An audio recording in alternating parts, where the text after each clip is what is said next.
আসসালামু আলাইকুম, সবাই কেমন আছেন? এই তো আজকে যে রেসিপিটা নিয়ে আসছি সেটা হচ্ছে গিয়ে রসমালাই। চলুন তাহলে দেখে নিই কীভাবে বানিয়েছি। রসমালাই বানানোর জন্য এখানে আমি 1 লিটার দুধ ঢেলে নিয়েছি। এটা বলক আসা পর্যন্ত অপেক্ষা করব।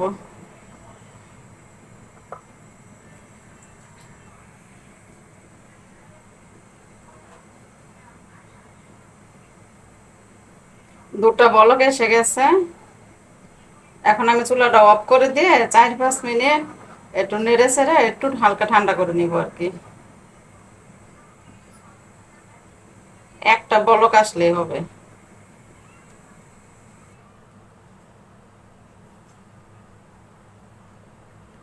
এখন আমি একটু ঠান্ডা করে নিব, মানে অতিরিক্ত গরমটা একটু কমিয়ে নিব।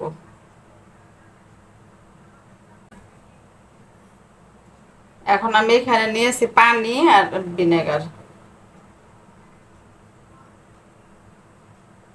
ছানাটা লেবু রস দিয়েও করা যায়, তাই আমি ভিনেগারের সাথে পানি দিয়ে নিয়েছি। এখন একটু একটু করে ঢেলে দিব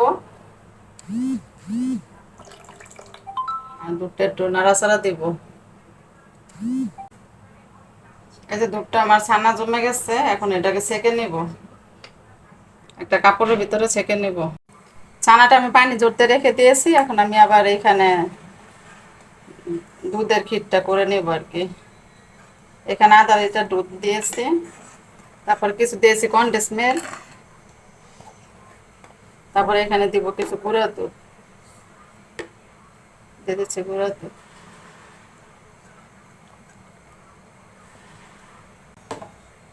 আর দুধটা দিয়ে দিচ্ছি এলাচ,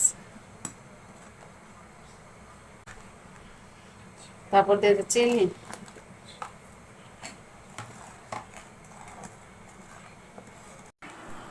এখন এই ছানাটা আমি চটকে নেব।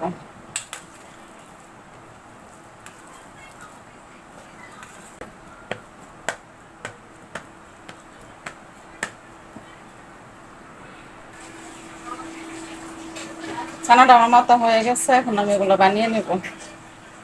তো যার যেমন পছন্দ এরকম শেপ আমি গোল গোল করে করতেছি আর কি। হাতে একটু ঘি ভরা নিয়েছি যাতে হাতে না লাগে যায়। এটা সবগুলো আমি বানিয়ে নিয়েছি, এখন শিরায় দিয়ে দিব।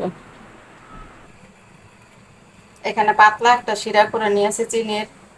এখন সবগুলো রসমালাই এখানে দিয়ে দিব।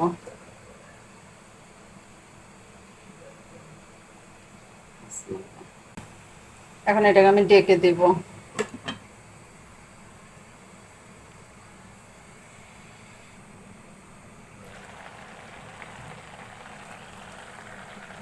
এখন আমি এটাকে 15 মিনিট জাল করে নিচ্ছি। এখন এটা নামিয়ে নেব।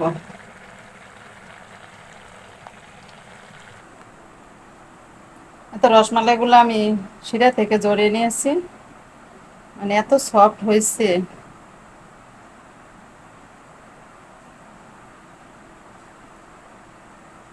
এখন এটার ভিতরে দুধের শিরাটা ঢেলে দেব।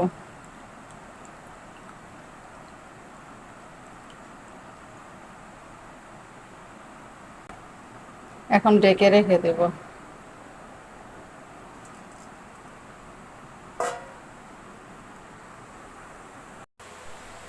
এই তো ফাইনালি আমার রসমালাইটা হয়ে গিয়েছে। তো রাতে বানিয়েছিলাম আর সকালে দেখাচ্ছে।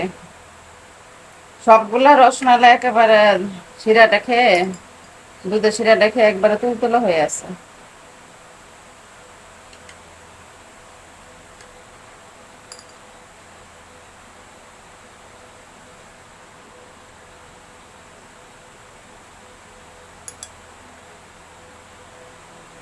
এই তো।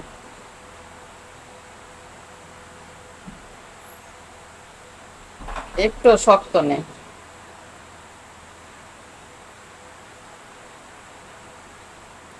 আজকের মতো রাখি, সবাই ভালো থাকেন, আল্লাহ হাফেজ।